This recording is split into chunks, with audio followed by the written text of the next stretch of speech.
আল্লাহর অপছন্দনীয় মানুষগুলো কারা তাদের ব্যাপারে জানবো। এবং আজকের এই মাহফিলে যদি আমাদের কারোর মধ্যে সেই গুণটি থাকে, সেই দোষটি থাকে, সেই বদভ্যাসটি থাকে যেটার কারণে আল্লাহর অপছন্দনীয় মানুষের তালিকায়, আল্লাহর অপ্রিয় মানুষের তালিকায় আমার নাম চলে গেছে, তাহলে সেক্ষেত্রে আমরা দ্রুততার সাথে এই মাহফিলে বসেই তওবায়ে নাসুহা করে, খাঁটি অন্তরে তওবা করে এখান থেকে আমরা যাব যে ওই বদভ্যাসটা ত্যাগ করে আল্লাহর প্রিয় পাত্র হওয়ার চেষ্টা করব। ঠিক আছে তো ইনশাআল্লাহ? তাহলে আমরা কোরআনের আয়াত থেকে আপনাদেরকে জানাবো যে আল্লাহ অমুককে অপছন্দ করেন। আপনি সাথে সাথে টর্চ দিয়ে দেখবেন আপনার মধ্যে সেটা আছে কিনা, আমি সাথে সাথে দেখবো আমার মধ্যে আছে কিনা। যদি দেখি যে আল্লাহর অপছন্দনীয় মানুষদের যে তালিকা আছে তাদের মধ্যে আমিও পড়ে যাই, তাহলে মাহফিল থেকে উঠার আগে আগে এখানে বসেই নিয়ত করে ফেলবো যে এই বদভ্যাসটা ছেড়ে আল্লাহর অপছন্দনীয় মানুষের কাতার থেকে আমাকে বের হতে হবে। কারণ আল্লাহর অপছন্দনীয় মানুষের তালিকায় যদি নাম থাকে, এই লোক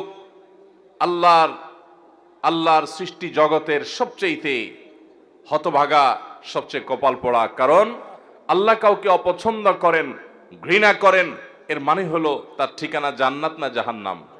আজ আমরা কোরআনে কারীম থেকে আল্লাহর অপছন্দনীয় মানুষগুলো কারা তাদের ব্যাপারে জানবো।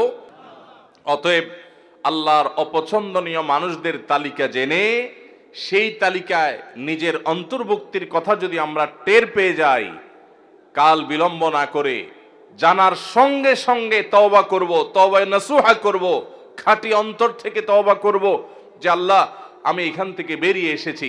আপনি তওবা করে যদি সেটা ছেড়ে দেন এবং ওই বদভ্যাস থেকে বেরিয়ে আসেন, আপনি অটোমেটিকলি স্বয়ংক্রিয়ভাবে আল্লাহর অপছন্দনীয় মানুষদের তালিকা থেকে আপনার নাম আপনি কাটায় নিলেন ইনশাআল্লাহ। এরপর কোরআনে আল্লাহর পছন্দনীয় মানুষদের যে তালিকা আছে, আল্লাহ তাআলা ধৈর্যশীলদেরকে ভালোবাসেন। ইন্নাল্লাহা ইউহিব্বুল মুতাওয়াক্কিলিন, তিনি আল্লাহর প্রতি ভরসাকারীদেরকে আল্লাহ ভালোবাসেন। ইন্নাল্লাহা ইউহিব্বুত তাওয়াবিন, আল্লাহ তওবাকারীদেরকে ভালোবাসেন। ওয়া ইউহিব্বুল মুতাতাহিরিন, পবিত্রতা ভালোভাবে অর্জন করে যারা, সুন্দর করে ওযু করে, ভালো করে ফরজ গোসল করে, উত্তম রূপে কাপড় চোপড় পাক সাফ করে, এই মানুষগুলোকে আল্লাহ তাআলা পছন্দ করেন। আল্লাহর পছন্দনীয় মানুষের তালিকাও কোরআনে দেওয়া আছে। আমরা সেই তালিকায় প্রবেশ করতে পারবো যদি অপছন্দনীয় মানুষের তালিকা থেকে নিজেকে বের করতে পারি। সবাই নিয়ত করবো তো ইনশাআল্লাহ? মোহতারাম হাজরিন, 6 নম্বর পারার একেবারে প্রথম আয়াত। এই আয়াতে আল্লাহ রাব্বুল আলামিনের অপছন্দনীয় মানুষদের অপছন্দনীয় কাজের কথা আল্লাহ তাআলা বলেছেন। সর্বপ্রথমে আমরা সেটিকে বলতে চাই। সেটা কি?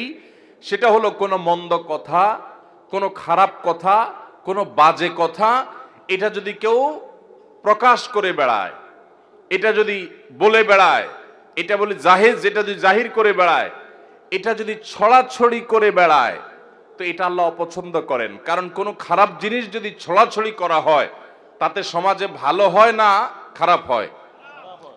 একটা খারাপ জিনিস যখন খুব বেশি ছড়াছড়ি হয়, মানুষ সেটা চর্চা করে, গীবত শেকায়েতের মধ্যে ডুবে, পরনিন্দার মধ্যে ডুবে, মানুষ ধারণা করে এক লাইন জানলে তার সাথে আরো এক লাইন যোগ করে আরেকজনের চরিত্র হনন করে। এই জন্য মন্দ কোনো কিছু পেলেই সেটাকে ছড়াছড়ি করে বেড়ানো, এটা আল্লাহর অপছন্দনীয় কাজ। ফেসবুকের এই যুগে, সোশ্যাল মিডিয়ার এই যুগে, এমনকি অফলাইনেও চায়ের দোকানে বসে বসে মা বোনরা 2-4 জন একসাথে হলে কোনো একটা কিছু পাইলেই হলো, ওই তিলকে তাল বানায়া ওইটাকে রসিয়ে রসিয়ে আমরা গল্প করে করে ওই মন্দ জিনিসটা একজন থেকে আরেকজন, আরেকজন থেকে আরেকজন, এক চা দোকান থেকে আরেক চা দোকান, এক আইডি থেকে আরেক আইডি, প্রয়োজনে অপ্রয়োজনে আমাদের কোনো জাতীয় স্বার্থ থাকুক বা না থাকুক, আমরা এই জাতীয় মন্দ জিনিস পেলে ছড়াছড়ি অনেকে করি কি করি না? আল্লাহ সুবহানাহু ওয়া তাআলা বলেছেন, লা ইউহিব্বুল্লাহুল জাহরা বিসসুই মিনাল কাওলি ইল্লা মান যুলিম। যদি কেউ কোনো খারাপ কথা, এটা সে চিৎকার চেঁচামেচি করে বলে বেড়ায়, প্রকাশ করে বেড়ায়, ঘোষণা দিয়ে বেড়ায়, এটার প্রচার করে বেড়ায়, তো আল্লাহ তাআলা এটা পছন্দ করেন না। তবে ইল্লা মান যুলিম, যদি কেউ জুলুমের শিকার হয়, নির্যাতিত হয়, মাজলুম হয়, ওই মাজলুম ব্যক্তি সে যদি মানুষের কাছে প্রকাশ করে বেড়ায়, ওই লোকটি আমাকে জুলুম করেছে, আমি অমুক দ্বারা নির্যাতিত হয়েছি, নিষ্পেষিত হয়েছি, তো এরকম জুলুমের শিকার মানুষ যদি তার জুলুমের কথা বলেন এবং আত্মরক্ষার চেষ্টা করেন, জালিমকে চিহ্নিত করেন, তাহলে সেই মন্দ, সেটাও তো জুলুম করেছে একজন, মন্দ কথা মন্দ কাজ, ওইটার যদি ছড়াছড়ি হয়, ওইটা যিনি শিকার হয়েছেন তিনি যদি প্রচার করেন, অন্যদের কাছে বলেন, তাহলে সেটা আল্লাহর কাছে অপছন্দনীয় না। কারণ সে বেচারা তো নির্যাতিত, সে তো জুলুমের শিকার, সে জুলুম সহ্য কত করবে? যদি সে জালিমকে উপযুক্ত বিচারের মুখোমুখি করবার জন্য সোচ্চার হয়, তাহলে সেটা আল্লাহর কাছে অপছন্দনীয় না। আর এছাড়া যত মন্দ কথা আছে, খারাপ কথা আছে, কিছু একটা পেলেই হলো, বিশেষ করে মানুষের যখন ব্যক্তিগত কোনো দোষ ত্রুটি পাওয়া যায়, আমরা সেটাকে প্রচার করতে খুব মজা পাই, ঠিক না ঠিক?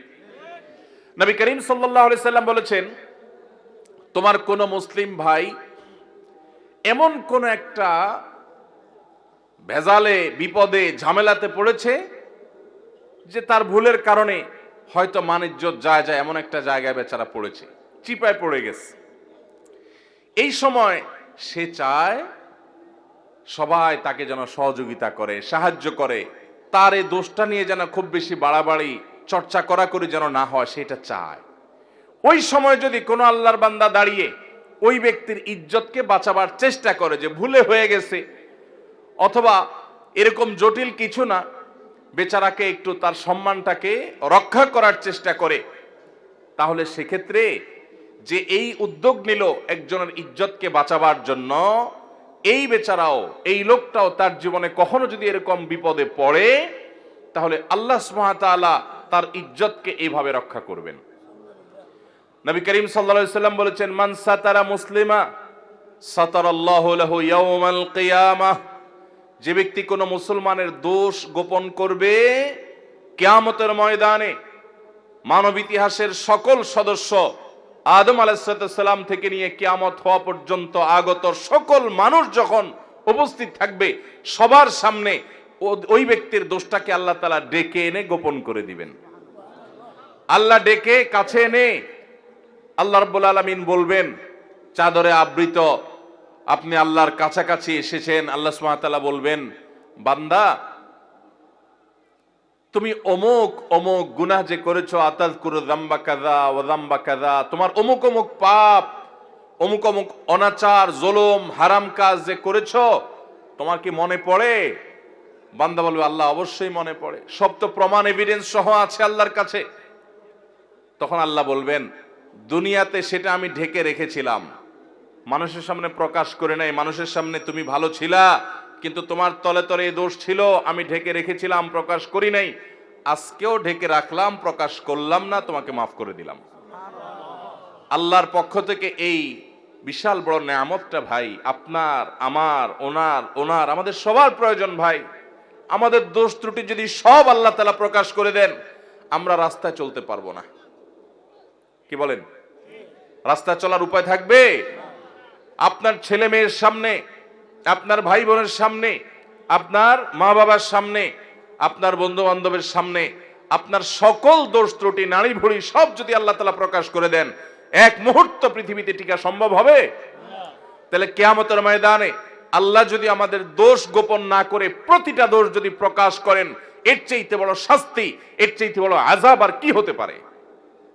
সে আযাব থেকে বাঁচার জন্য অন্যতম উপায় এবং মাধ্যম হলো দুনিয়াতে মানুষের দোষ ত্রুটি পেলেই সেটা বলে বেড়ানোর এই মানসিকতা পরিহার করতে হবে। হ্যাঁ, কিছু দোষের প্রচার প্রয়োজন আছে, মানুষকে সাবধান করার জন্য, সতর্ক করার জন্য, সেটাও যতটুকু না করলে নয় ততটুকু।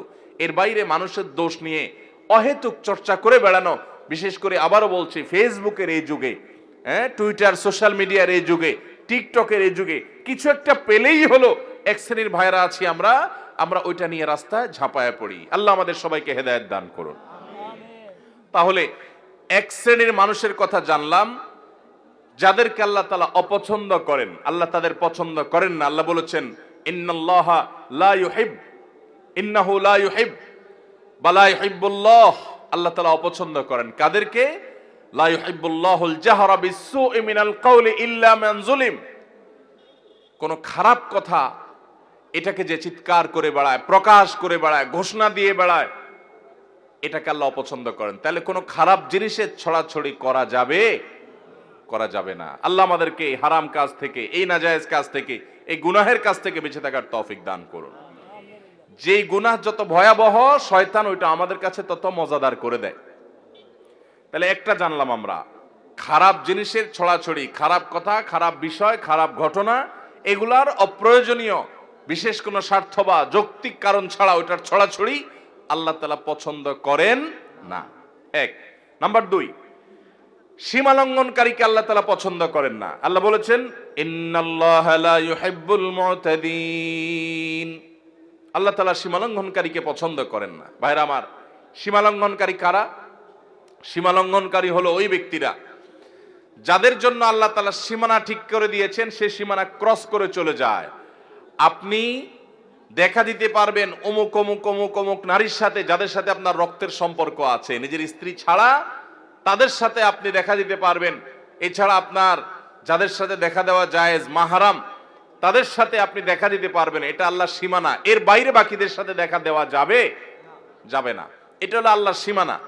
এখন যদি সেই সীমানা ক্রস করে আপনি যেই কোনো নারীর ছবি পেলেন, ভিডিও পেলেন, ফুটেজ পেলেন, ফেসবুকে পেলেন, পেপারে পেলেন, ম্যাগাজিনে পেলেন, যেখানে পেলেন, রাস্তাঘাটে পেলেন, আপনি চান্সে তাকে দেখে নিলেন, মনে মনে হারাম স্বাদ আস্বাদন করলেন, জল্পনা কল্পনা করলেন, তাহলে আল্লাহ যে সীমানা দিয়েছেন সেই সীমানাটা আমরা ক্রস করলাম কি করলাম না?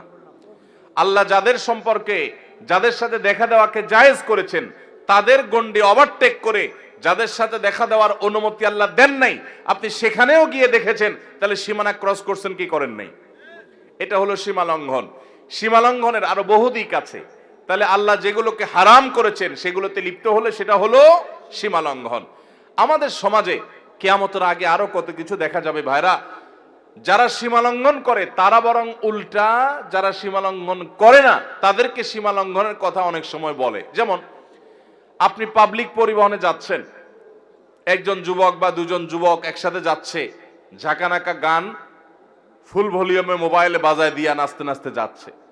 আপনি যদি বলেন যে ভাই রে, বাবা রে, এত জোরে গানের আওয়াজ দিয়ে রাখছো, আমার তো অসুবিধা হয় বা আমি গান শুনতে চাই না, তোমরা হয় হেডফোন দিয়ে শুনো আর না হলে বন্ধ করো, আশপাশে মানুষের ডিস্টার্ব করিও না।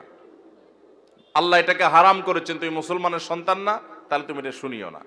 এটা বলার পর দেখবেন অনেক যুবক আছে বলবে যে হুজুর বেশি বাড়াবাড়ি করা ভালো না, আল্লাহ সীমা লঙ্ঘনকারীরা অপছন্দ করেন, দেখবেন তখন ওয়াজ শুনাই দিবে।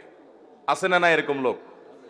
আপনি হারাম কাজ থেকে যখন নিষেধ করবেন তখন বলবে হুজুররা বেশি বাড়াবাড়ি করে। তো যে ব্যক্তি আল্লাহর সীমানা ক্রস করে চলে গেল, বাড়াবাড়ি তো সে করলো, যে নিষেধ করলো সে তো বরং আল্লাহর সীমানা ক্রস করতে নিষেধ করেছে, সে তো বরং সীমার মধ্যে থাকতে চাচ্ছে।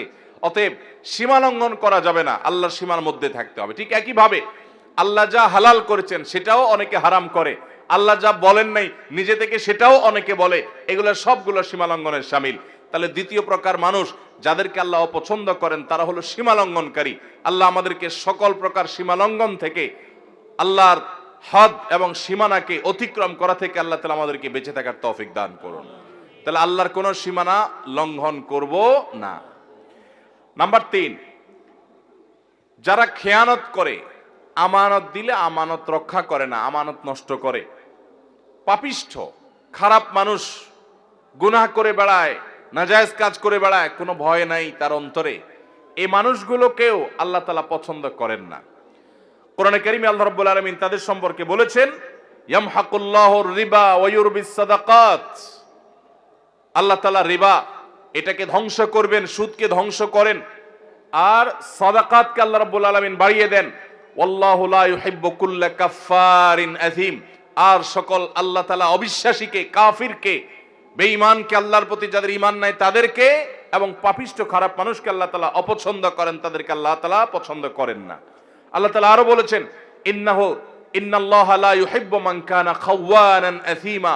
যারা খেয়ানতকারী, কথায় কথায় খেয়ানত করে মানুষের সাথে, এবং পাপিষ্ঠ অপরাধ করে, কথায় কথায় নাজায়েজ কাজ করে, আল্লাহর ভয় নেই, তার দিল কাঁপে না, এই মানুষগুলোকে আল্লাহ তাআলা অপছন্দ করেন। খেয়ানতকারী আমরা অনেকেই আছি, এমনকি অনেকে আছেন 5 ওয়াক্ত নামাজ পড়েন আবার খেয়ানতকারী। কিভাবে?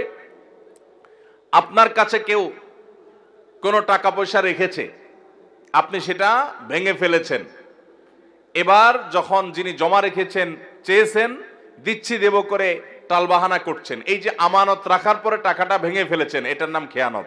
এটার নাম কি? এরকম বহু প্রকারের খেয়ানত আছে।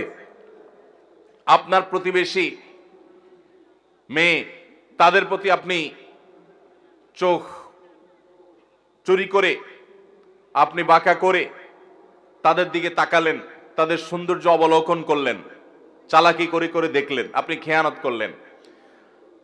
তিরমিজির হাদিসে আসছে, নবী করিম সাল্লাল্লাহু আলাইহি ওয়াসাল্লাম বলেছেন, ইযা হাদ্দাসা আর-রাজুলু ফালতাফাতা ফাহিয়া আমানা। কেউ আপনার সাথে কথা বললো, কথা বলার পর আরেক দিক ফিরলো, তাহলে আপনার কাছে বলার পর যদি সে বলে ভাই কথাটা কাউকে বলা যাবে না, তাহলে এই কথাটাও আমানত। এই কথাটাও কি? আমানত। আপনি যদি এটা আরেকজনের কাছে বলে বেড়ান তাহলে খেয়ানত হলো। সেটা আমানতের কি হলো? এরকম আমানতের খেয়ানত আমরা অনেকে করি কি করি না? ইমানদার কখনো খেয়ানতকারী হতে পারে না। ইমানদার এরকম বিশ্বাসযোগ্য হবে যে পৃথিবী চলে যাবে, ইমানদারের সততা আদর্শ টলতে পারে না। আজ গোটা দেশে, গোটা দুনিয়াতে এত মুসলমান, কিন্তু বিশ্বস্ত মুসলমান পাওয়া যায়? ভাইরা আমার, আমরা যে নবীর উম্মত, আমরা কি জানি আমাদের প্রিয় নবী সাল্লাল্লাহু আলাইহি সাল্লাম কত বিশ্বস্ত ছিলেন? তিনি নবী হওয়ার আগে মক্কাবাসীর কাছে আলামিন হয়েছেন। কি হয়েছেন? উনি আগে আলামিন হয়েছেন, তারপরে কি হয়েছেন? নবী এবং রাসূল হয়েছেন। কিরকম আলামিন, কি পরিমাণ বিশ্বস্ত ছিলেন? শুধু একটা ঘটনা বলি। উনি যখন মক্কা থেকে মদিনায় হিজরত করতে চলে যাবেন, এই হিজরতের সফরটা কি তার খুব আরামের, খুব আনন্দের, আনন্দ ভ্রমণ টাইপ কিছু ছিল? মক্কার মানুষদের, জালিমদের অত্যাচারে অতিষ্ঠ হয়ে টিকতে না পেরে আল্লাহর অনুমতিতে তিনি মক্কা ছেড়ে মদিনায় হিজরত করতে হয়েছে। যেই এলাকার মানুষের জুলুমে, তাদের নির্যাতনে, নিষ্পেষণে নিজের মাতৃভূমি ছেড়ে চলে যেতে হয়েছে, ওই মানুষগুলো বেঈমান, অনেক কাফের, অনেক মুশরিকরা, তারা নবী করিম সাল্লাল্লাহু আলাইহি ওয়াসাল্লামের প্রতি ঈমান আনে নাই, কিন্তু তারা জানতো মক্কার সবচেয়ে নির্ভরযোগ্য, সবচেয়ে আস্থার উপযুক্ত, সবচেয়ে বিশ্বস্ত মানুষটা হলো মুহাম্মদ সাল্লাল্লাহু আলাইহি ওয়াসাল্লাম। এই জন্য তাদের দামি দামি সম্পদ, সোনা গহনা, টাকা পয়সা, এগুলো তারা মুহাম্মদ সাল্লাল্লাহু আলাইহি ওয়াসাল্লামের কাছে এসে আমানত রেখে যেত। তার প্রতি ঈমান আনতো না, কিন্তু তাকে জানতো যে দুনিয়া উল্টে গেল, তার আদর্শ উল্টিবে না। পৃথিবীর সকল ব্যাংকের চাইতে বিশ্বস্ত ব্যাংক হলো তিনি, এই জন্য তার কাছে জমা রেখে যেত। নবী করিম সাল্লাল্লাহু আলাইহি ওয়াসাল্লাম হিজরতের সময় আলী রাদিয়াল্লাহু তাআলা আনহুকে ডেকে বুঝাই দিয়ে গেলেন যে দেখো, রাতের অন্ধকারে আবু বকরকে সাথে নিয়ে উনি তো চলে যাবেন পরিকল্পনা করেছেন, আলী রাদিয়াল্লাহু তাআলাকে রেখে গেলেন, তুমি 3 দিন মক্কায় থাকবা এবং এই যে জিনিসগুলো আছে, এটা অমুকের, এটা অমুকের, এটা তমুকের, এগুলো তাদের কাছে যার যারটা বুঝাই দিবা। এই লোকগুলার জুলুমে অতিষ্ঠ হয়ে মক্কা পার হয়ে যাচ্ছেন, কিন্তু ওই সময়টাতে পর্যন্ত তাদের রেখে যাওয়া আমানতটা তাদের কাছে পৌঁছানোর ব্যবস্থা করতে তিনি ভুলেন নাই। এর নাম হলো মুহাম্মদ সাল্লাল্লাহু আলাইহি ওয়াসাল্লাম। আজ আমাদের অবস্থা কি বলেন?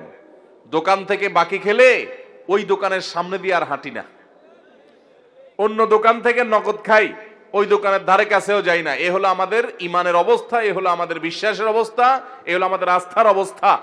আমরা মনে করি শুধু নামাজ কালাম পড়লে মুসলমান হওয়া যায়। মুসলমান অবশ্যই তাকে বিশ্বস্ত হতে হবে, আস্থাশীল হতে হবে, মুসলমানকে আমানতদার হতে হবে। আমানতের খেয়ানতকারী, মানুষের কথা এর কথা ওর কাছে লাগায়, মানুষের গোপনীয় কথা বলে বেড়ায় এবং মানুষের টাকা পয়সা তসরুপ করে, আমানতের খেয়ানত করে, এই ব্যক্তি কখনো ভালো মুসলমান হতে পারে না। এই জন্য ভাইরা আমার, তৃতীয়ত আল্লাহর কাছে অপ্রিয় ব্যক্তি হলো আমানতের খেয়ানতকারী ব্যক্তি এবং যত প্রকার পাপাচার আছে এগুলোতে লিপ্ত ব্যক্তি। 4 নম্বর, জালিম, অত্যাচারী, অবিচারী। আল্লাহ তাআলা তাদের সম্পর্কে বলেছেন, ইন্নাহু লা ইউহিব্বুজ জালিমিন, নিশ্চয় আল্লাহ রাব্বুল আলামিন জালিমদেরকে কখনো পছন্দ করেন না। অনেক লোক আছে দেখবেন, নামাজ পড়ে, রোজা রাখে, হজ করে, দান সাদাকা করে, ওয়াজ নসিহত করে, ওয়াজ নসিহত শুনে, কোরআন তেলাওয়াত করে, তাসবিহ তাহলিল করে। অনেক মহিলারা, মা বোনরা আছেন, তারা পর্দা পুশিদাও করে, কিন্তু আবার অন্যের প্রতি জুলুমও করে। আছে না নাই? শাশুড়ি তসবিহ হাত থেকে নামে না, কিন্তু ছেলের বউর উপর অত্যাচার করে। আছে না নাই? নিজের মেয়েটার শরীরটাতে তাও দেয়, আর আরেকজনের মেয়েকে পুত্রবধূ করে আনছে, তাকে খাটাতে খাটাতে পাগল বানায় ফেলায়। আছে না নাই? নিজের মেয়েটার কোনো দোষ চোখে পড়ে না, কিন্তু পরের মেয়েটার শুধু দোষ না গুণটাও দোষের মতো দেখে। আছে না নাই?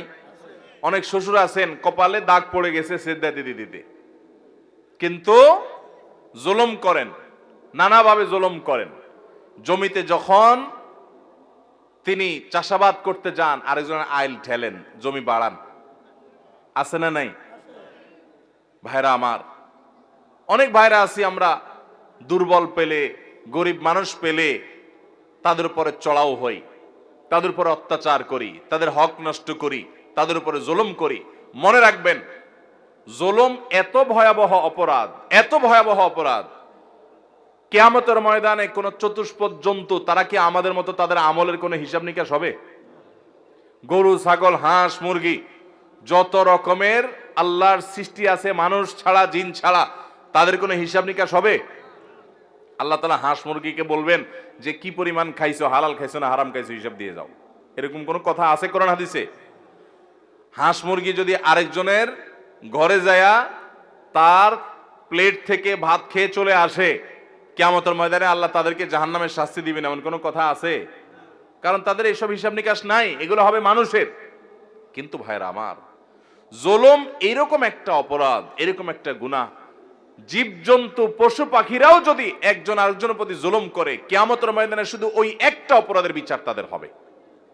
নবী করিম সাল্লাল্লাহু আলাইহি ওয়াসাল্লাম বলেছেন, শিং বিশিষ্ট কোন প্রাণী, ধরুন একটা গরু, সে শিং নাই এমন একটা প্রাণীকে যদি গুতা মারে, অর্থাৎ অত্যাচার অবিচার করে, দুর্বল যে তার প্রতি, কিয়ামতের ময়দানে আল্লাহ তাআলা ওই দুর্বলকে শিং দিবেন, অর্থাৎ শক্তি দিবেন, দিয়ে বলবেন যে এবার তুমি ওই সবল যে তোমার প্রতি জুলুম করেছিল দুনিয়াতে, তুমি তার প্রতিকার, তার বিহিত করতে পারো নাই, বিচার পাও নাই, আজকে তুমি তার প্রতিশোধ গ্রহণ করো। একই মাপের গুতা তাকে মেরে তার শাস্তি, তার প্রায়শ্চিত্ত তুমি নিশ্চিত করো, বুঝিয়ে দাও। তাদেরকে সৃষ্টি করবেন আবার আল্লাহ তাআলা। পশু পাখি এমনিতেও মৃত্যুর পর মাটির সাথে মিশে যাবে, কিন্তু যারা জুলুম করেছে ওই পশু পাখিগুলোকে, ওই প্রাণীগুলোকে আল্লাহ তাআলা আবার জীবিত করবেন। জালেমকেও, মাজলুমকেও, যে জুলুম করেছে তাকেও, যার প্রতি জুলুম করা হয়েছে তাকেও। এরপরে ওই প্রাণীদের মধ্যে পর্যন্ত যে নির্যাতিত হয়েছে তাকে দিয়ে আল্লাহ তাআলা জালিম এবং নির্যাতনকারী, অবিচারকারী, অত্যাচারী ওই প্রাণীটিকে পর্যন্ত আল্লাহ তাআলা শাস্তি দিবেন। এরপরে বলবেন কুনু তুরাবা, যাও তোমরা মাটি হয়ে যাও। এবার মাটির সাথে তারা মিশে যাবে, তাদের না জান্নাত আছে না জাহান্নাম আছে।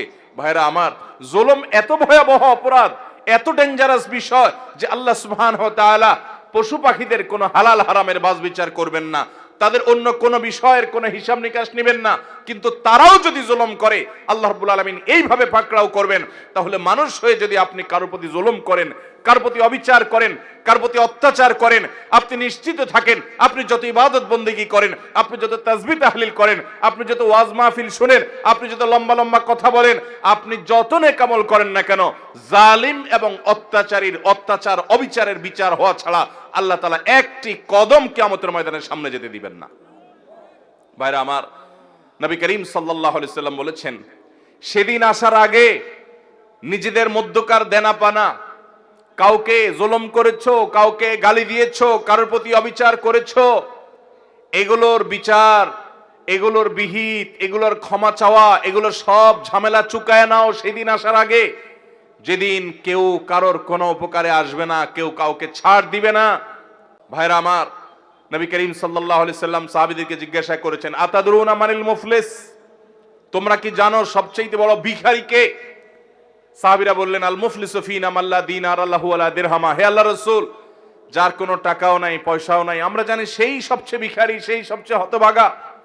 নবীজি সাল্লাল্লাহু আলাইহি সাল্লাম বলেছেন, সে সবচেয়ে বড় হতভাগা না রে, আসল হতভাগা, এর চাইতে বড় হতভাগা হলো যে দুনিয়াতে অনেক নামাজ কালাম পড়েছে, অনেক কোরআন খতম করেছে, অনেক রোজা রেখেছে, অনেক দান সাদাকা করেছে, অনেক ওয়াজ মাহফিলে হাজির হয়েছে, অনেক ওয়াজ মাহফিল শুনেছে, অনেক ওয়াজ মাহফিলের ভলান্টিয়ারি করেছে, অনেক ওয়াজ মাহফিলে টাকা পয়সা দিয়েছে, অনেক অনেক ভালো কাজ করেছে, বাবা মার কথা শুনেছে, অনেক ভালো কাজ করেছে, কিন্তু সে কাউকে জুলুম করেছে, কেউ কাউকে গালি দিয়েছে, সে কাউকে ধাক্কা দিয়েছে, কারো হক মেরেছে, কারো টাকা মেরেছে, জুলুম করেছে।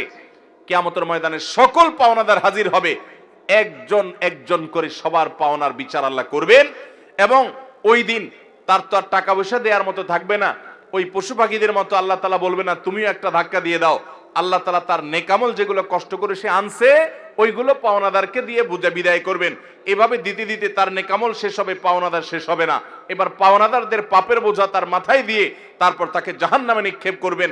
অনেক আমল করে, অনেক আমলের পাহাড় নিয়ে হাজির হওয়ার পরও এরকম খালি হাতে জাহান্নামে অন্যদের আযাব, অন্যদের গুনাহের বোঝা নিয়ে মাথায় জাহান্নামে যারা যাবে, নবী সাল্লাল্লাহু আলাইহি সাল্লাম বলেছেন এরা হলো সৃষ্টি জগতের সবচেয়ে হতভাগা, সবচেয়ে কপাল পোড়া, সবচেয়ে ভিখারি, সবচেয়ে অভাবী।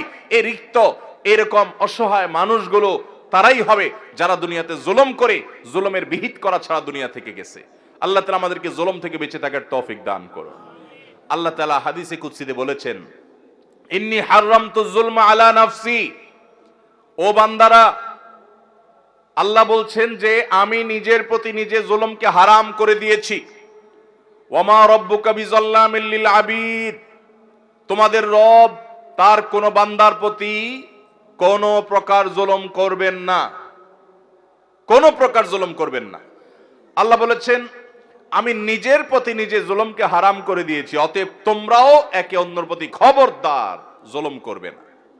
আমরা অনেকে আছি জুলুমকে কোনো বিষয় মনে করি না।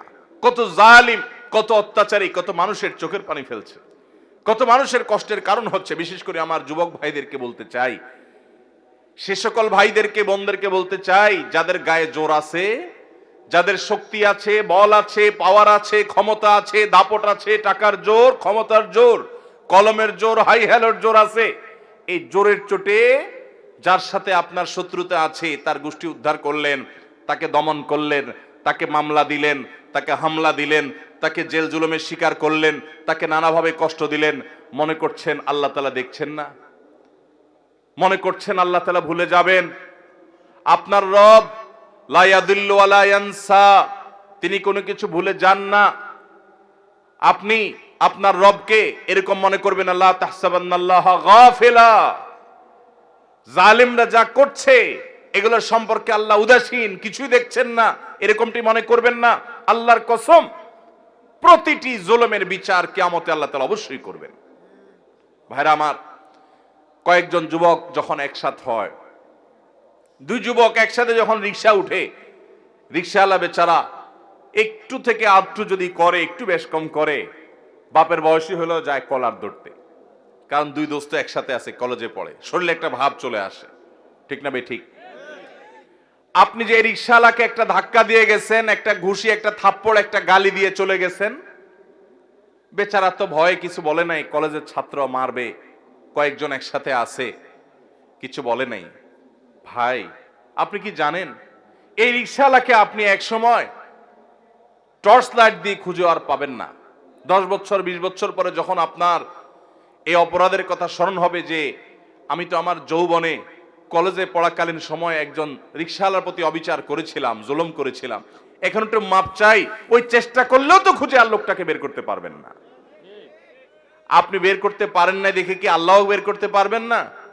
কিয়ামতের ময়দানে যখন বুড়া বয়সে এসে আমল করে জান্নাতে যাইতে নেবেন, ওই রিকশাওয়ালার সামনে এসে দাঁড়াবে। অতএব কারোর প্রতি কোন প্রকার জুলুম করব না ইনশাআল্লাহ।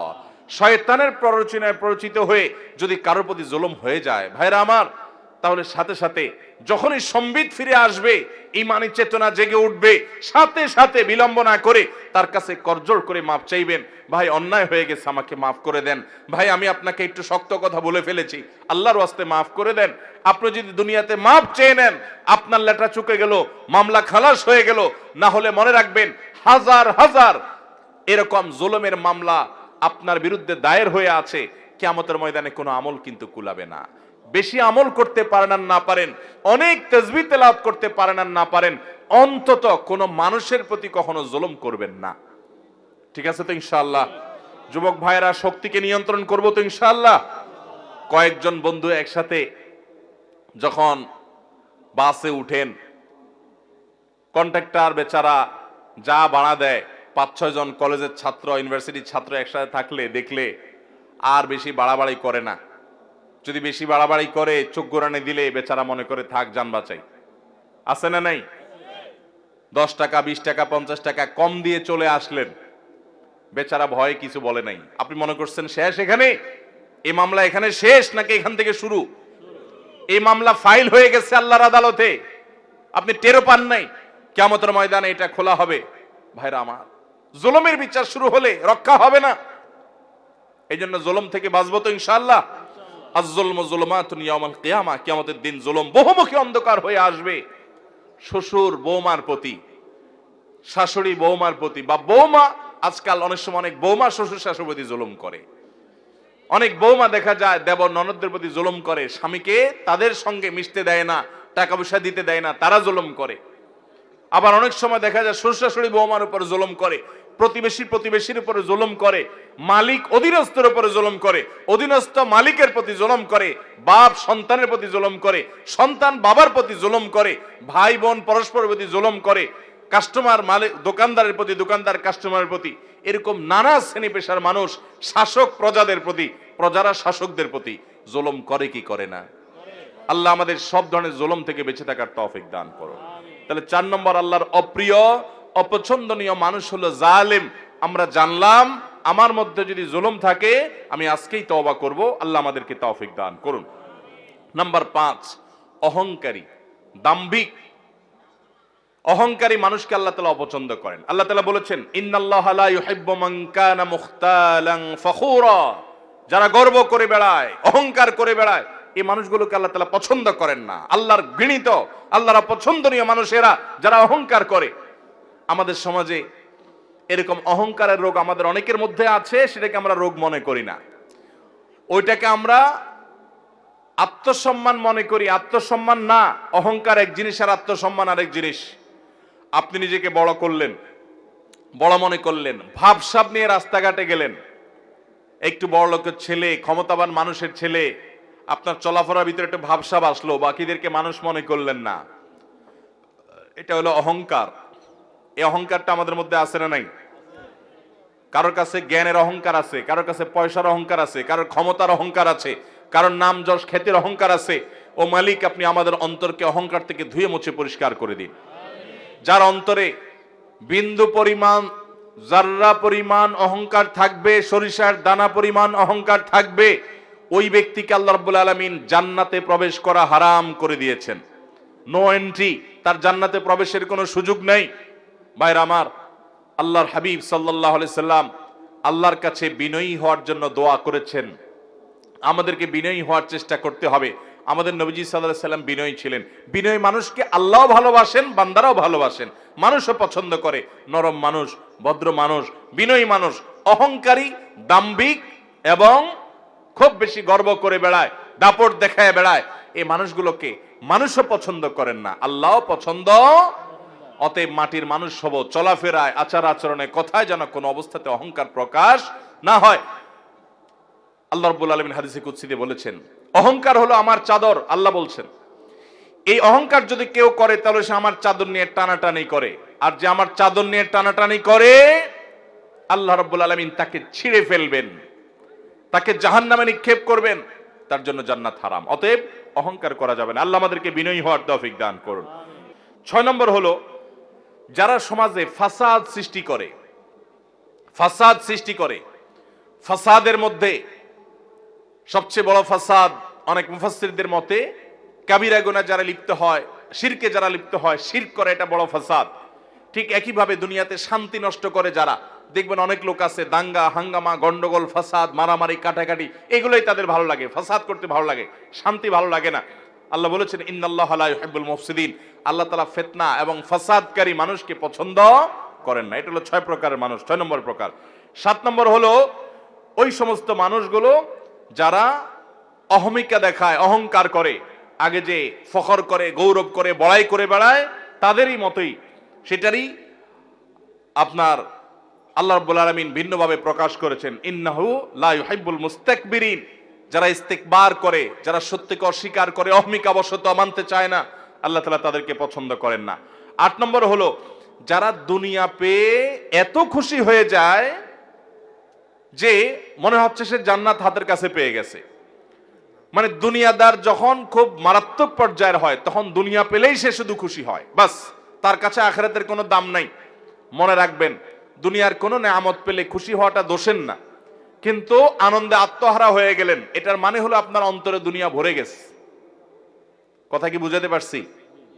অনেক লোক আছে দেখবেন যে দুনিয়ার কোনো অর্জন হলে খুশিতে একদম বাগবা, সে লাফালাফি, মনে হচ্ছে জান্নাত পেয়ে গেছে। আবার দুনিয়ার যদি কোনো ক্ষতি হয়ে যায় সে এমন ভাবে ভেঙে পড়ে মনে হচ্ছে তার সব শেষ হয়ে গেছে। এটা কোনো মুসলমানের চরিত্র না। ইমানদারের চরিত্র হলো দুনিয়া অর্জন হচ্ছে, আলহামদুলিল্লাহ, আল্লাহ শুকর আদায় করলাম, এত আহামরি খুশির কিছু নাই, কারণ আমি তো এখনো জান্নাত পেয়ে যাই নাই। ঠিক না ভাই? ঠিক। আমি যে খুশি হয়েছি, এই খুশি হওয়াটা আমার 16 কলায় পরিপূর্ণ হতো, এই খুশি হওয়াটা আমার পূর্ণতা পেত যদি আল্লাহ আমাকে জান্নাতের ঘোষণা দিতেন। কোরআনে আল্লাহ বলেছেন, ফামান যুহজিহা আনিন নারি ওয়া উদখিলাল জান্নাতা ফাকাদ ফাজ, যাদেরকে জাহান্নাম থেকে আস্তে আস্তে দূরে সরানো হবে আর কিয়ামতের দিন জাহান্নাম থেকে তাকে মুক্ত ঘোষণা করা হবে, জান্নাতে যখন প্রবেশ করানো হবে, এই ব্যক্তি আসল সাকসেস, আসল সফল হয়ে গেল। তার এই সফলতা আর কখনো ব্যর্থতায় পর্যবসিত হবে না। এই হলো আসল সাকসেস এবং সফল মানুষ। ভাইরা আমার, সেই সফল, সেই সার্থক মানুষ আমাদেরকে হতে হবে এবং তার জন্য চেষ্টা করতে হবে। এই জন্য ইমানদারের সুখী হওয়ার একটা গুরুত্বপূর্ণ টনিক হলো এটা, যে ইমানদার কোনো অর্জনে খুব বেশি আত্মহারা হতে যাবে না, আনন্দ করবে, আনন্দ আত্মহারা হবে না। আবার কোনো ক্ষতিতে কষ্ট হতে পারে, মানুষ হিসাবে কষ্ট হওয়াটা স্বাভাবিক, কিন্তু কষ্টের চোটে ভেঙে পড়বে না। কথা কি বুঝাতে পারছি? ভাইরা আমার, আমি যখন মাদ্রাসায় পড়ি, আজ থেকে অনেক বছর আগের কথা, সম্ভবত 2 যুগ 2.5 যুগের মতো হয়ে গেছে। আমি অনেক ছোট ছিলাম। আমার মনে আছে যে একবার ঈদের সময় শহর থেকে গ্রামের বাড়িতে যাব, তো বাসের টিকিট পাওয়া খুব টাফ। আমি একটা টিকিট পেয়ে গেছি ভালো বাসে। তো খুব লাফাতে লাফাতে, আমার আব্বার এক বন্ধু ছিলেন, খুব দিনদার, খুব আল্লাহ ভীরু, এখনো বেঁচে আছেন। আমার সে চাচার কাছে এসে খুব আনন্দ জাহির করতে করতে একটু বেশি আনন্দ করছিলাম, ছাত্র মানুষ, যে চাচা আমি তো টিকিট পেয়ে গেছি। তখন চাচা আমার এই অতিরিক্ত আনন্দ দেখে বললেন, বাবা তুমি মাদ্রাসায় পড়ো, তুমি আলেম হতে যাচ্ছ, তোমার এই অতিরিক্ত আনন্দটা আমার কাছে ভালো লাগে নাই বাবা। আমি বললাম, চাচা এটা কেমন কথা বললেন? আমি একটা টিকিট পাইছি, খুশির খবর, আপনার ভালো লাগে নাই মানে? তিনি আমাকে বলছেন, বাবা তুমি খুশির খবর পেয়েছ, এজন্য খুশি হয়েছ, আমিও খুশি। আমি বোঝাতে চাইছি যে একজন মুসলমান সে দুনিয়ার কোনো অর্জনে এত পাগল পড়া হবে না, তার কাছে দুনিয়াটা এত গুরুত্বপূর্ণ কিছু না। আল্লাহ কোনো নিয়ামত দিয়েছেন, সে অবশ্যই খুশি হবে। আল্লাহর নিয়ামতে খুশি প্রকাশ করাটাও কোরআনের নির্দেশ, কিন্তু খুশির চোটে আত্মহারা হবে না, এত পাগল পড়া হবে না, কারণ জান্নাত তো পেয়ে যাও না এখনো। তুমি টিকিট পেয়েছ, যদি জান্নাত তোমার আল্লাহ তাআলা না দেন, আল্লাহ না করুন জাহান্নাম দেন, তাহলে তোমার এই খুশির 2 পয়সা কোনো দাম আছে? তো এত আত্মহারা হওয়া, এটা তোমার ইমানের সাথে যায় না বাবা। ঠিক একইভাবে আমাদের সমাজে অনেক মানুষ আছি, আমরা একটু বিপদ আপদ হলে আমরা ভেঙে পড়ি, একদম স্যাড ব্যাড, মানে আমরা একেবারে মনে হয় যে আমি শেষ। ইমানদার মনে রাখবে, আমার যদি সব হারিয়ে যায়, সব হারিয়ে যায়, আর বিনিময়ে আল্লাহ তাআলা যদি আমার জন্য জান্নাতটা রাখেন, ব্যবসা লাভের না লসের? সব হারিয়ে গেল, একটা অ্যাক্সিডেন্টে আমার সম্পদ, টাকা পয়সা, ব্যবসা বাণিজ্য, আপনজন সব হারায় গেল, সবাই বেঈমানি করলো, সবাই দূরে সরাই দিল, আমার বিপদ আপদ হতে থাকলো, কোনোটা দূর, কোনো বিপদ সরলো না, কোনো অর্জন হলো না, সব দিক থেকে ক্ষতি হয়ে গেল। দুনিয়ার সব সম্পদ, সব ইজ্জত, সব চলে যাওয়ার বিনিময়ে যদি আল্লাহ বলেন, বান্দা তোমাকে আমি জান্নাতটা দিয়ে দিলাম, লাভ হলো না লস হলো? 50-60 বছরের কষ্টের বিনিময়ে যদি অনন্তকালের, অসীম কালের জন্য চির সুখের ঠিকানা আমার নিশ্চিত হয়ে যায়, তাহলে আমার লাভ হলো না লস হলো? এই জন্য ইমানদার কোনো দুঃখে, কোনো বেদনায় একেবারে ভেঙে পড়বে, এটা তার ইমানের সাথে যায় না, এটা বেঈমানের চরিত্র হতে পারে। ইমানদার সবর করবে আর যে কোনো ভালো কাজে আল্লাহর শুকর আদায় করবে, খুশি হবে, কিন্তু আত্মহারা পাগল হবে না। এই জন্য আল্লাহ রাব্বুল আলামিন কোরআনে কারীমে বলেছেন, ইন্নাল্লাহা লা ইউহিব্বুল ফারিহিন, নিশ্চয়ই আল্লাহ রাব্বুল আলামিন কোন অতিরিক্ত আনন্দে আত্মহারা, কোন আনন্দে আত্মহারা, দুনিয়াবি কোন বিষয় পাওয়ার পরে করে পাগল পরা হয়ে যাওয়া, এই অতিরিক্ত দুনিয়া করা মানুষ, দুনিয়া খাই করা মানুষ, এই মানুষগুলোকে আল্লাহ পছন্দ করেন না। অতএব ভাইরা আমার, আমরা আল্লাহ রাব্বুল আলামিনের কাছে আমরা পানা চাইবো আল্লাহ যেন আমাদেরকে এরকম দুনিয়ার মধ্যে ডুবায় না রাখেন। আজ আজ যে পৃথিবীতে আমরা বসবাস করছি, ভোগবাদের দুনিয়া। কিসের দুনিয়া ভাই? ভোগবাদ। চতুর্দিকে দেখবেন শুধু ভোগের আহ্বান। যত বিজ্ঞাপনী, বিলবোর্ড, যত অ্যাডভার্টাইজ, যত আহ্বান, সব দেখবেন কিসের? ভোগের। দুনিয়াতে মস্ত বড় খাওয়া দাওয়ার ফুর্তি করো, আগামীকাল বাঁচবে কিনা বলতে পারো, ভোগ করো। আর ইসলাম বলে মানুষকে ভোগ নয়, প্রয়োজন যা তা অবশ্যই তুমি ভোগ করো, কিন্তু তোমার প্রয়োজনের বেশি ভোগ করবে না, বরং ত্যাগ করতে শিখো। ভোগে নয়, বরং ত্যাগেই আনন্দ আছে, ত্যাগেই তোমার পরিতৃপ্তি আছে। আল্লাহর জন্য দান করো, স্যাক্রিফাইস করতে শিখো, ত্যাগ করতে শিখো। ইসলাম সেটা বলে। ভোগ পশু পাখিও করে, ত্যাগ এটা সবাই করতে পারে না। আল্লাহ আমাদেরকে ত্যাগী মানুষ হওয়ার তৌফিক দান করুন। ভাইরা আমার, তাহলে আমরা 8 নম্বরের যাদেরকে আল্লাহ তাআলা অপছন্দ করেন তাদের কথা জানলাম। সে মানুষগুলো হলো দুনিয়ায় যারা আত্মহারা হয়ে যায়। আত্মহারা হয়ে যাওয়া এটা এখন কমন একটা বিষয় হয়ে গেছে। নামাজ কালাম পড়ি, ওয়াজও শুনি, সবই ঠিক আছে, কিন্তু পয়সা ছাড়া আর কিছু বুঝি না। পয়সা ছাড়া, দুনিয়া ছাড়া আর কিছু বুঝি না। দুনিয়া আমাদের লাগবে দুনিয়া চলতে হলে। নৌকার মতো, নৌকা যখন পানি দিয়ে চলে, নৌকা তো পানি দিয়েই চলে নাকি? পানি দিয়ে নৌকা চলে, পানি ছাড়া নৌকা চলবে? দুনিয়া ছাড়া আমরাও এরকম দুনিয়াতে চলতে পারবো? দুনিয়াতে চলতে হলে দুনিয়ার দরকার আছে, টাকা পয়সা, রিজিক, থাকার জায়গা, এগুলো দরকার আছে। কিন্তু যদি সেগুলো আমাদের ভেতরে ঢুকে পড়ে, একদম আমরা দুনিয়ার ভেতরেই ডুব দিয়ে যাই, দুনিয়া ছাড়া কিছু না বুঝি, সারাদিন শুধু দুনিয়া দুনিয়া করি, তাহলে নৌকার ভিতরে পানি ঢুকার মতো হয়ে যাবে। ওই নৌকা অ্যাক্সিডেন্ট করবে, ডুবে যাবে, আমরা দুনিয়ার ভিতরে ডুবে যাবো। আজকে সে অবস্থা হয়েছে। আল্লাহ আমাদের সবাইকে আখিরাতমুখী হওয়ার তৌফিক দান করুন। আমাদের পূর্বসূরীদের দুনিয়া বিমুখতার ঘটনাবলী এবং ইতিহাসগুলো জানার চেষ্টা করবেন। সালাফের পূর্বসূরীদের কিভাবে দুনিয়া বিমুখতা সেটা জানার চেষ্টা করবেন।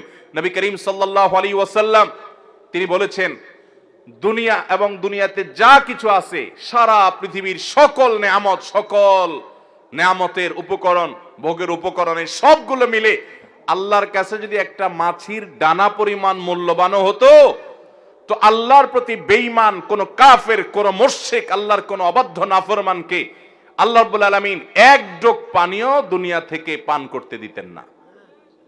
এক যোগ পানিও পান করতে দিতেন না। যদি দুনিয়ার দাম আল্লাহর কাছে একটা মাছির ডানার পরিমাণও হতো, এতটুকু দামও নাই। এটা মৃত্যুর আগে টের পাওয়া যাবে না। আল্লাহ আমাকে আপনাকে আমাদের বুঝার তৌফিক দান করুন। দুনিয়ার মোহ আমাদের অন্তর থেকে আল্লাহ তাআলা বের করার তৌফিক দান করুন। গোটা পৃথিবীতে মুসলমানরা আজ লাঞ্ছিত বঞ্চিত হওয়ার অন্যতম একটা কারণ এটাও যে মুসলমানরা আজ দুনিয়ার ভিতরে হাবুডুবু খেয়েছে। নবী করিম সাল্লাল্লাহু আলাইহি সাল্লাম তার এক হাদিসে বলেছেন যে একটা সময় আসবে যে খাবার সামনে নিয়ে যেরকম কাফিররা, খাবার সামনে নিয়ে যেরকম খাদকরা টানাটানি করে ভাগযোগ করে খেয়ে ফেলে, তোমরা মুসলমানরা দুনিয়াতে তোমাদেরকে অমুসলমানরা কাফেররা ভাগযোগ করে খাবে, লুটপাট করে জুলুম করবে। কাশ্মীরের লোকদেরকে জুলুম করবে এক গ্রুপ, ইরাকের মুসলমানদেরকে জুলুম করবে আরেক গ্রুপ, ফিলিস্তিনের মুসলমানদেরকে জুলুম করবে আরেক গ্রুপ। এক এক দেশের মুসলমানদেরকে জুলুম করার জন্য এক এক গ্রুপ ভাগযোগ করে নিবে। খাদকরা খাবার যেরকম টেনে ছিঁড়ে একজন আরেকজনে এক একটা নিয়ে আরেকজনকে আরেকটা দিয়ে তারা এরকম খায়, ঝাঁপায় পড়ে, তোমাদের উপর এরকম ঝাঁপায় পড়বে। সাহাবায়ে কেরাম বলেছিলেন, ইয়া রাসূলুল্লাহ, সেদিন আমাদের সংখ্যা কম হবে, সেজন্য নবীজি বলেছেন, না, লা বাল আনতুম ইয়াউমা ইদিন কাসীর, তোমরা সেদিন অনেক থাকবে। ওয়ালাকিন্নাকুম গুসাউন কাগুসাইস সাইল, কিন্তু পানির উপরে, বানের পানিতে যেরকম খড়কুটা ভাসে, তোমাদের দাম সেরকম হবে। অমুসলিমদের অন্তর থেকে তোমাদের ভয় তুলে দেওয়া হবে।